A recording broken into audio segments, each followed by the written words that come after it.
तो क्या आप लोग भी कंफ्यूज रहते हो बिटवीन दीज टर्म्स कि सेंट्रियोल क्या होता है, सेंट्रोसोम क्या होता है?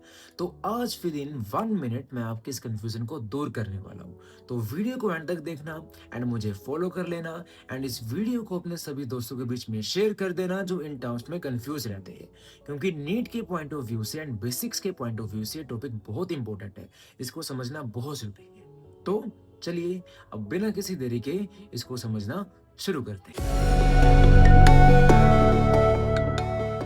सेंट्रोसोम एक ऑर्गेनेल है जिसमें दो सिलेंड्रिकल स्ट्रक्चर होते हैं जिन्हें हम सेंट्रियोल्स कहते हैं। ये दोनों सेंट्रियोल एक दूसरे के परपेंडिकुलर यानी कि 90 डिग्री पर बैठे होते हैं। इनके बाहर कोई मेम्ब्रेन नहीं होती, ये मेम्ब्रेनलेस होते हैं और ये सराउंड होते हैं एक एमोर्फस मटेरियल से जिसे हम पेरीसेंट्रियोलर मटेरियल कहते हैं। अब अगर हम बात करें सेंट्रियोल के स्ट्रक्चर की तो इसका जो स्ट्रक्चर है वो एक बैलगाड़ी के पहिए जैसा होता है और इसीलिए हम इसको बोल देते हैं कार्ट व्हील स्ट्रक्चर। अब अगर हम बात करें इसके अंदर अरेंजमेंट की तो इसके अंदर जो अरेंजमेंट है वो होता है 9+0 यानी कि पेरीफेरी बाहर की तरफ यहाँ पे हमारे पास ट्रिपलेट होते हैं यानी कि 3 माइक्रोटिब्यूल होते हैं जो बने होते हैं A microtubule, B and C microtubule से, और इसके बीच में हमारे पास कोई भी माइक्रोटिब्यूल नहीं होता और इसीलिए हम इसका अरेंजमेंट लिख देते हैं 9+0। अब अगर हम बात करें इसके सेंट्रल पार्ट की तो सेंट्रियोल का जो सेंट्रल पार्ट है वो प्रोटीनेशियस होता है जिसे हम हब कहते हैं। अब हब से ही जो पेरिफेरल ट्रिपलेट्स है वो हमारे पास जुड़े होते हैं जिन्हें हम स्पोक्स कहते हैं। अब अगर हम बात करें कि सेंट्रियोल का काम क्या होता है तो सेंट्रियोल सेल डिवीजन के वक्त स्पिंडल एपरेटस बनाता है, तो अगर ये नहीं होता तो डिवीजन भी नहीं होती। एक नीट की प्रो टिप